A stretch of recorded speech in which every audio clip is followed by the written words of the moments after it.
it's Matt here again with another episode of Random Reads. In fact, not so random today because I did randomly open the book and I did randomly select a section, but I'm not going to flip through and do it to prove to you that I did. I sort of double checked to make sure it was something half interesting, so I cheated. I'm sorry. Okay, if you don't know by now, what we do here is I just pick up a book that I'm maybe reading or have just read or I'm interested in, and I share a bit with you and read a section out of it. Today it's Apocalypse, one of the final pieces of writing published by D.H. Lawrence. According to the introduction, towards the end of his life, he had become a bit more bitter and sharp in his attitude to the way, probably based on the way he'd been treated and persecuted by the British establishment, the church and the state, and the courts regarding his other writings, novels, that were deemed to be, immoral. But even though he was a very serious and decent bloke in terms of his own beliefs, he wasn't like a lewd, crude person, but he really believed in the things he was talking about, and he felt committed to write them down and felt misunderstood. Anyhow, in this book, it's not a novel as such, it's a piece of writing called Apocalypse, which is based on the book of Revelations, and it's his sort of thoughts.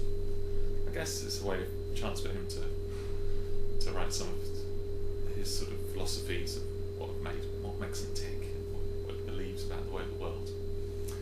So I just flipped it open to page, it's chapter 8, so I'll just read it. It's quite a short chapter, but it's quite interesting. Okay, here we go.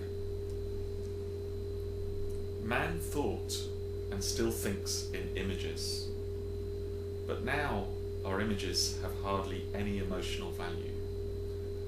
We always want a conclusion, an end.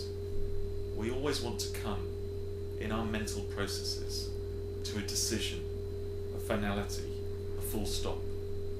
This gives us a sense of satisfaction.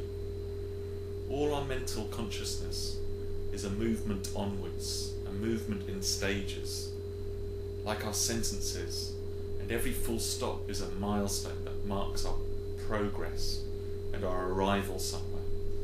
On and on we go for the mental consciousness. Whereas, of course, there is no goal. Consciousness is an end in itself. We torture ourselves getting somewhere, and when we get there, it's nowhere, for there is nowhere to get to. While men still thought of the heart or the liver as the seat of consciousness, they had no idea of this on and on process of thought. To them, a thought was a completed state of feeling awareness, a cumulative thing, a deepening thing, in which feeling deepened into feeling in consciousness till there was a sense of fullness. A completed thought was the plumbing of a depth like a whirlpool of emotion. The resolve formed, but it was no stage in a journey. There was no logical chain to be dragged further. This should help us appreciate that the oracles were not supposed to say something that fitted plainly in the whole chain of circumstance. They were supposed to deliver a set of images or symbols of the real dynamic value, which should set the emotional consciousness of the inquirer as he pondered them, revolving more and more rapidly till out of a state of intense emotional absorption the resolve at last formed, or, as we say, the decision was arrived at. As a matter of fact, we do very much the same in a crisis. When anything very important is to be decided, we withdraw and ponder until the deep emotions are set working and revolving together. Revolving, revolving, till a centre is formed and we know what to do. And the fact that no politician today has the courage to follow this intensive method of thought is the reason of the absolute paucity of the political mind today. Well, I wonder how relevant that is for today's way of thinking, when the politicians seem to be listening to the next big thing and jumping on the bandwagon, and then jumping onto the next bandwagon that will make them feel that they're being popular.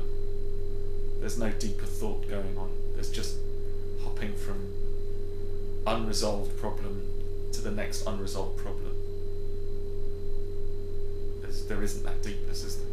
Well, that's what I felt after reading that little article. You can think what you want, but it's an interesting book. It has been criticised because there are some parts of it where he's a bit of a kind of, only me and the people that understand me are aware of greater sense of how the world works. There's a bit of superiority going on there, and he's been criticised for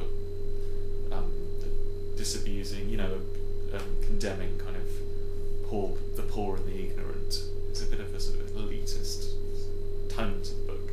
But on the other hand, he is trying to really kind of focus and put light on where his mind is, his thoughts are.